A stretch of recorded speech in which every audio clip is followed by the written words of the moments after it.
Assalamualaikum, bertemu kembali bersama channel kita bosku. Oke, untuk tidak berlama-lama, mari kita gaskun. Erlangga Hartarto yang tanda tangan di sana itu Bahlil. Kita harus mulai sebut nama supaya jangan mereka terus enak aja. Nama kita harus mulai sekarang karena Disebut nama ya bosku ya. kita harus identifikasi siapa sebenarnya alat-alat oligarki di negeri ini dan berbungkus politik. Jokowi sebenarnya mengkudeta negeri ini dan mengkudeta partai yang mendukungnya itu bulan November 2015. Di saat itu saya dengan Pak Sudirman Said membongkar Papa minta saham dan dimarahi karena menyinggung oligarki. Ini kita simak bagus-bagus ini ya bosku ya. Nah, di situ saya melihat Pak Jokowi negara ini sudah dikudeta oleh Jokowi bersama oligarki. Disitulah PDIP ditinggalkan, partai-partai ditinggalkan, sehingga bulan Juli puncaknya 2016 terjadi reshuffle kabinet yang membuang semua menteri-menteri yang punya integritas. Sudirman Said, Rizal Ramli, Anies Baswedan, dan masuklah oligarki ke dalam politik. Jadi sebenarnya kita harus menganggap bahwa Jokowi sudah melakukan kudeta bersama oligarki itu 2015 dan menuju 2017. Setelah itu Jokowi mengabaikan semua, termasuk ketua partai yang membesarkan Jokowi sekeluarga. Kenapa Jokowi melakukan itu? Karena dia tahu IQ orang-orang Indonesia sekarang yang dibikin oleh dia juga itu tinggal 78. Tinggal 78 nggak tuh? 78 IQ 78. Nah, dia pelihara penerima bansos 120 juta orang. Itu yang tiap 3 bulan menunggu bansos. Dia rusak sistem pendidikan nasional sehingga pendidikan sekarang hanya 60% pendidikan SD ke bawah. Nah, dia tahu struktur sosial seperti itu, maka oligarki lah yang bisa menyelesaikan. Tidak butuh dia partai. Dan faktanya memang dilakukan seperti itu terus. Nah, sekarang tapi kita harus tahu, dan dia tahu bahwa partai-partai ini, ya tadi yang Pak Deddy Sitorus katakan, tidak sedikit tokohnya disuruh mengambil mangga tetangga baru dipotret, gitu kan, kira-kira begitu. Iya. Nah, baru foto itu yang dipegang, kau mencuri mangga tetangga. Nah, siapa yang berkepentingan agar Gibran menjadi presiden? Oligarki. Siapa yang berkepentingan agar Prabowo lemah? Oligarki. Siapa yang berkepentingan sehingga surat perintah 13 Oktober Solo itu terjadi? Itu oligarki. Bagaimana sih oligarki mencengkram negara ini dengan sangat terstruktur? Setelah reformasi, oligarki ini melakukan kudeta terhadap konstitusi. Dan kita harus paham, amandemen Undang-Undang Dasar 45 itu tidak lepas dari agenda mereka. Itu agenda mereka, sehingga itu gampang sekali diubah. Terus setelah itu masuklah kudeta dia 2015 oleh Jokowi. Nah, saat itu merasa bahwa ini sudah bebas sekali, maka dia ubah undang-undang apapun sesuai keinginan dia, termasuk undang-undang Cipta Kerja. Itu dia lakukan. Itu adalah pesanan oligarki. Oligarki saat ini, kalau oligarki pada saat Pak Bung Karno, saya bilang itu di halaman rumah, lempar daging masuk, lempar ayam masuk, itu di luar rumah. Pada saat Pak Harto itu ada di pavilion, nggak boleh masuk ruang utama. Itulah sangkin apanya ya oligarki ini, artinya tidak diprioritaskan pada zaman-zaman dulu ya bosku ya. Pada saat Jokowi itu dia ngusir penghuninya yang dia ada di dalam dapur mereka. Di dapur mereka. Di dalam dapur tuan rumah bosku. Nah, itulah oligarki, itulah yang Nah, sekarang dia sangat berkepentingan kepada Fufu Papa berlanjut.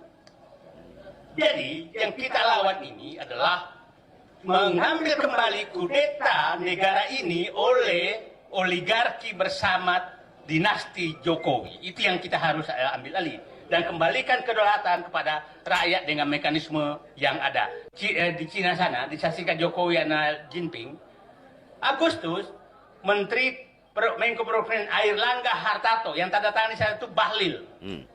Kita harus mulai sebut nama supaya jangan mereka terus enak aja. Berarti ini tangan panjangnya menurut kita ini bosku, tangan panjangnya oligarki itu Bahlil sama siapa tadi satu lagi? Nama kita harus mulai sekarang karena kita harus identifikasi Hartarto ya bosku ya. Siapa sebenarnya alat-alat oligarki di negeri ini dan berbungkus politik. Airlangga Hartarto Agustus menyatakan menandatangani PSN Rempang. Bahlil langsung menyatakan 22 September Rempang harus kosong.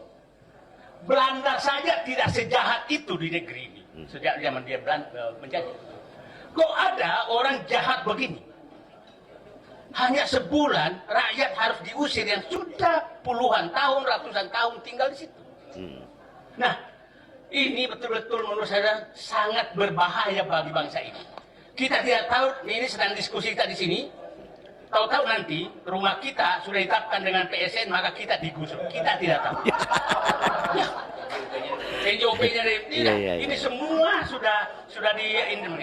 Jadi jangan sampai ibu merasa punya warisan ke anak ibu, padahal sudah diambil semua oligarki dengan Jokowi sebagai bonekanya. Itu yang harus kita ini kan. Nah, itulah coba bayangkan ada satu provinsi itu tanah izin macam-macam di provinsi itu ada 5 provinsi, ada satu tapi nggak bisa saya sebutkan supaya nanti dianggap provokasi lebih. Yang tanah-tanah yang diserahkan ke oligarki sudah lebih luas dari provinsi tersebut. Artinya seluruh rakyat yang tinggal di provinsi itu sudah menumpang, tinggal menunggu diusir. Jadi kalau fufu-fafa ini terus jadi dinasti Satu provinsi ya bosku tinggal menunggu diusir ya. Masih yakin Indonesia baik-baik aja? Nah, ini simak bosku ya. Terus maka ini kita semua menjadi penumpang dan akan diusir oleh mereka. Itu yang harus. Mereka sebenarnya yang membuat undang-undang. Itu bukan main ya bosku, itu pakar itu bosku, Bapak Saidi itu. Nah, itu bukan hanya berani ngomong gitu doang. Nah, jadi perlu memang orang Indonesia ini sekarang menonton aja, jangan menonton-nonton doang, agak cerdas sedikit lah, disimak gitu loh, apa kata-kata di video itu disimak.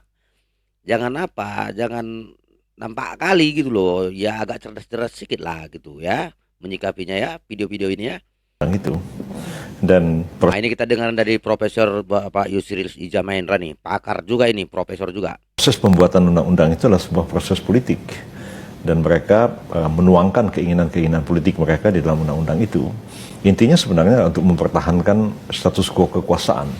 Jadi ada semacam satu oligarki politik di negara kita ini, di tengah-tengah sistem yang demokrasi sebenarnya. Yang saya maksud dengan status quo itu orang yang sebenarnya ingin keadaan itu tidak berubah. Yang dimaksud dengan oligarki itu sebenarnya kelompok kecil orang yang menikmati kekuasaan. Kelompok kecil yang menikmati kekuasaan, itu oligarki ya bosku ya.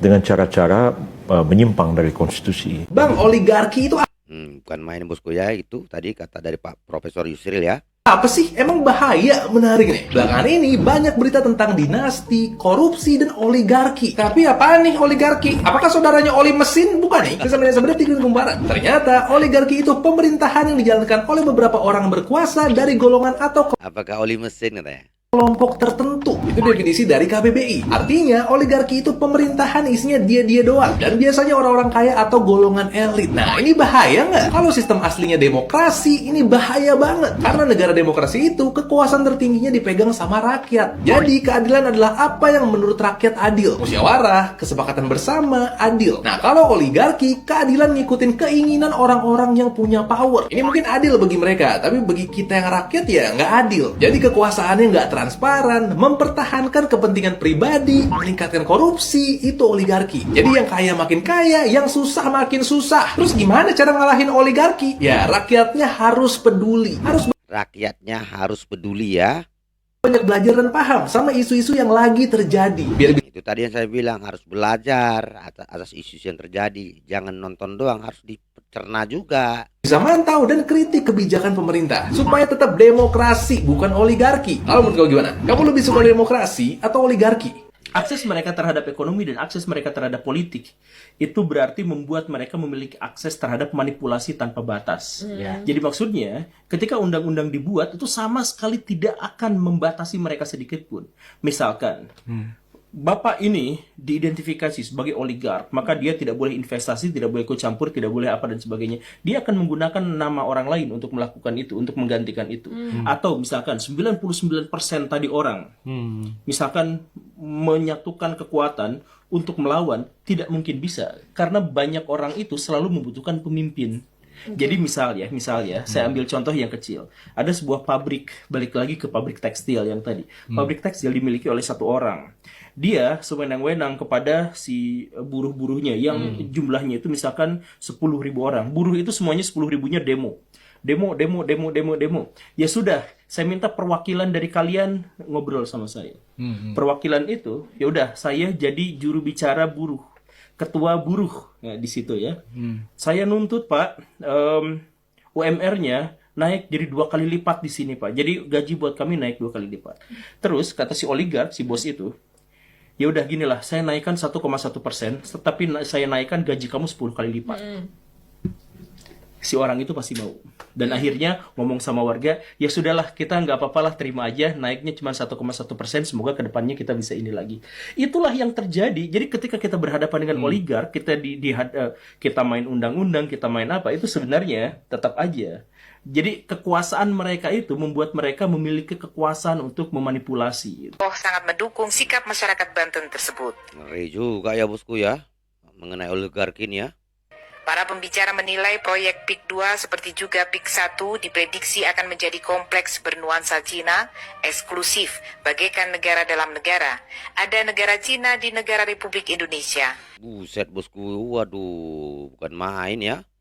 Cara pembebasan dengan status proyek strategis nasional PSN dirasakan menindas dan merugikan masyarakat setempat.